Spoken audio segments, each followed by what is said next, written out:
Hi friends, it's Miss Meleesa, Youth Services Librarian at Skokie Public Library, and we're going to read Never Play Music Right Next to the Zoo by John Lithgow and illustrated by Lisa Hernandez.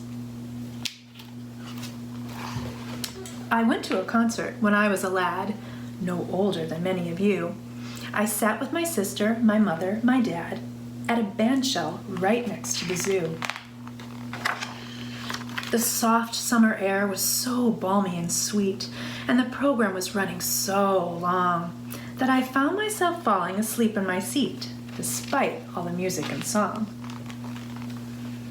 All at once, the conductor erupted with rage. A band of wild animals was storming the stage.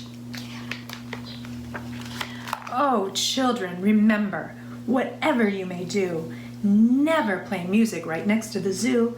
They'll burst from their cages, each beast and each bird, desperate to play all the music they've heard. The lions and the elephants, the bears and the raccoons will steal away the trumpets, the flutes, and bassoons.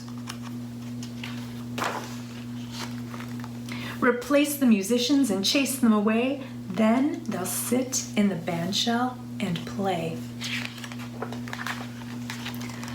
The monkeys played fiddle, the bison played bass, the percussions were manned by the camel.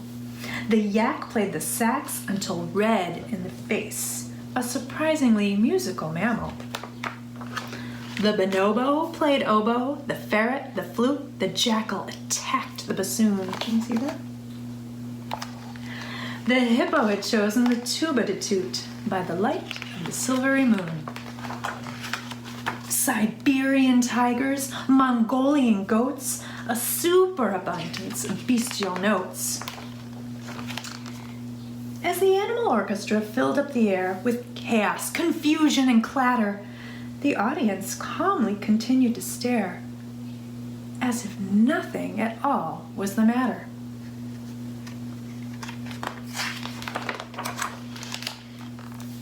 I trembled with terror, suppressing a scream, while my parents just sat there enraptured. Oh, how I wished it was only a dream, and those creatures all safely recaptured. But since by the minute I'd grown less afraid, I decided to sit back and watch while they played. So that's what everyone looks like while they're watching. All the animals on the stage. Have you ever seen an animal play a musical instrument? I don't think I have. They finished and each put their instrument down, then bowed and descended the stage. They shed their tuxedo for evening gowns and hurried back home to their cage. Then each reminisced, so grateful and glad, so full of contentment and pride. My mother, meanwhile, strolled away with my dad, but my sister remained by my side. She tugged on my sweater and spoke in my ear, "You better wake up or we're leaving you here."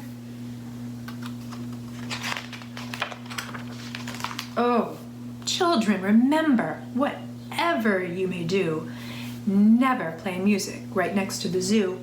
They'll burst from their cages, each beast and each bird, desperate to play all the music they've heard. No, never play music right next to the zoo, and pay strict attention to rule number 2. Bear it in mind for the rest of your days. Don't fall asleep when an orchestra plays. That was Never Play Music Right Next to the Zoo. Can we sing the song about the snail? So can you put your arm out and then pretend you have you make your fingers into a little snail? So we'll sing slowly, slowly. Slowly, slowly, very slowly, creeps the garden snail, creeps the garden snail. Slowly, slowly, slowly, very, very slowly, up the garden rail, up the garden rail. Now, can you pretend you have a little mouse? And that little mouse will move very quickly. Quickly, quickly, very very quickly runs the little mouse, runs the little mouse. Quickly, quickly, quickly, very, very quickly into its little house, into its little house. Very nice. And let's see, can you count to 5?